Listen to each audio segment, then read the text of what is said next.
유가가 끝없이 추락하고 있습니다. 2019년만 해도 60달러에 이르던 유가가 20달러대까지 떨어지면서 반의 반토막이 나고 있어요. 전 세계로 번지는 전염병도 문제지만 엎친 데 덮친 격으로 일어난 석유 전쟁까지 유가를 끌어내리고 있습니다. 기본적으로는 유가가 하락하는 이유는 찾는 사람은 적고 파는 사람은 많은, 공급이 절철 넘치는 상황 때문입니다. 사람들이 여행 안 가니 항공기 안 뜨고 자동차 운전도 덜하고 공장 가동도 안 하고 그러다 보니 이 모든 것의 에너지원인 석유가 남아 도는 상황인 거죠. 실제로 오펙은 2020년 2월 원유 수요가 하루 평균 99만 배럴에 그칠 걸로 내다봤어요. 1월 전망치보다 23만 배럴 확 낮아진 수치입니다. 진짜 문제는 생산 쪽에 있습니다. 배경에는 아주 복잡한 삼각관계가 있습니다. 미국, 사우디, 러시아는 세계 3대 산유국인데요. 셋의 사이가 아주 오묘하죠. 미국은 셰일가스 개발로 자급자족의 수출까지 할 수 있는 생산량 1위가 됐고요. 석유로 먹고 사는 사우디는 석유 수출국이고 오펙을 이끄는 대장 역할을 하면서 가격을 조금이라도 더 받으려고 노력해왔죠. 자, 사우디랑 엎치락 뒤치락 2, 3위를 다투는 러시아도 오펙에 살짝 깍두기처럼 껴서 미국을 같이 견제하자 이런 느낌으로 카르텔에 협조해왔는데요. 왜 힘들 때 인성이 드러난다 뭐 이런 말들이 있죠. 러시아가 하필 이 시점에 사고를 쳤어요. 사우디가 전염병으로 석유 수요가 줄어드는데 우리 생산도 좀 줄여서 돈을 어느 정도 받아야 되지 않겠니? 라고 감산을 제의했는데 러시아가 난 덜 받아도 되니까 그대로 생산할게 라고 고집을 부린 거죠. 이날 유가가 10% 하락했고요. 사우디가 그래? 그럼 우린 더 생산할게. 질 순 없지 어디 한번 해보자 이러고 배수의 진을 치고 나온 날 유가는 무려 24% 주가 하락했습니다. 4월부터 생산량을 늘리겠다는 방침인데 이렇게 되면 현재 시장에 공급되는 것보다 3배 더 많은 물량이 풀리게 됩니다. 아니 결국 러시아도 손해일 텐데 도대체 왜 상황을 여기까지 끌고 왔나 싶은데 엄한 고집을 부린 건 미국이 망했으면 좋겠다. 이런 마음 때문이에요. 자, 공짜 점심은 없다고 미국이 러시아, 사우디 제치고 생산량 1등을 차지한 비결은 지난 5년간 미국 셰일 기업들이 빚을 내서 채굴 시설들을 잔뜩 설치해 놓은 덕분입니다. 자, 이거 메꾸려면 평균 44.9달러는 받아야 되는데 너무 싸네? 그럼 남는 게 아니라 손해잖아요. 자, 이런 말은 좀 그런데 러시아는 이 사정 뭐니 아니 이참에 한번 먹어보라는 거죠. 자, 그동안 러시아 밥그릇 뺏어가는 미국이 탐탁지가 않았는데 기회다 이겁니다. 실제로 월스트리트 저널은 유가 하락의 최대 희생양은 미국 셰일 업체들이 될 거다라고 보도했습니다. 미국 에너지 기업 하일드 스프레드가 부실 우려가 반영되면서 글로벌 금융위기 수준까지 급증했거든요.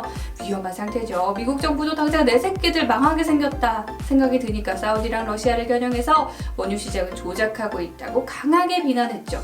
에너지 컨설팅 회사 FGE는 이건 모두가 패배할 수밖에 없는 집단 자살 현상이라고 보도하기도 했습니다. 근데 그건 기업들 얘기고 1973년에도 1978년에도 자, 중동 정세 불안으로 유가가 급증하면서 오일 쇼크발 경기 침체가 왔었죠. 자, 그땐 기름값이 비싸서 차도 못 타고 다녔다는데 잘 된 거 아닌가요?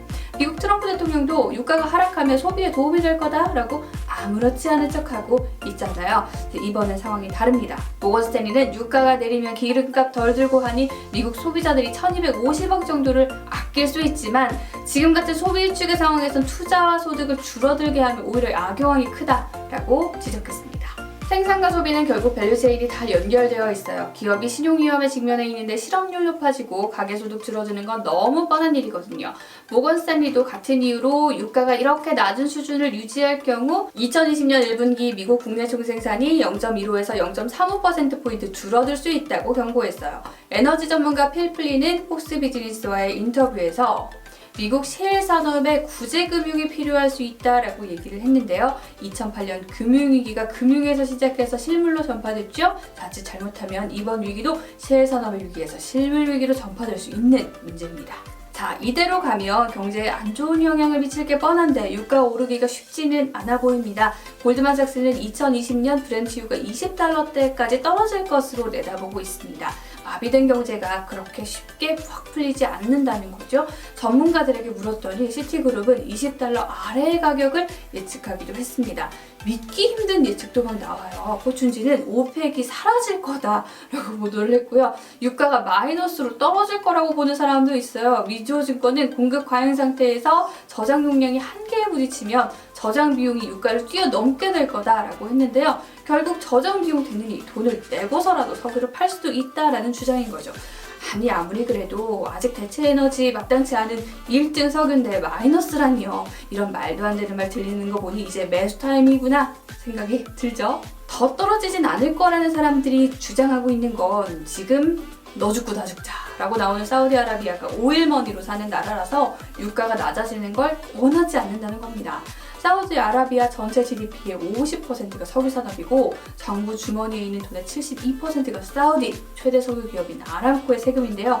그냥 사우디는 석유가 아람코가 먹여 살린다고 보시면 됩니다. 하지만 문제는 사우디 정부가 2014년부터 계속 적자라는 거고 2018년 애플, 삼성전자, 구글 모기업, 알파벳을 합친 것보다 많은 영업이익 254조 원으로 화려하게 데뷔한 아람코도 저유가의 2019년 실적이 나빴다는 건데 엎친 데 덮친 격으로 유가까지 더 내려봐요? 좋을 게 하나도 없는 거죠. 거기다가 사우디 통화의 리아라가 달러화랑 연동되어 있어서 유가에 충격이 오면 그냥 환율화가 없이 그대로 타격이 옵니다. 2014년 시작된 저유가 기간에 2년간 외환 보유액이 1,500억 달러가 날아간 경험도 있고요.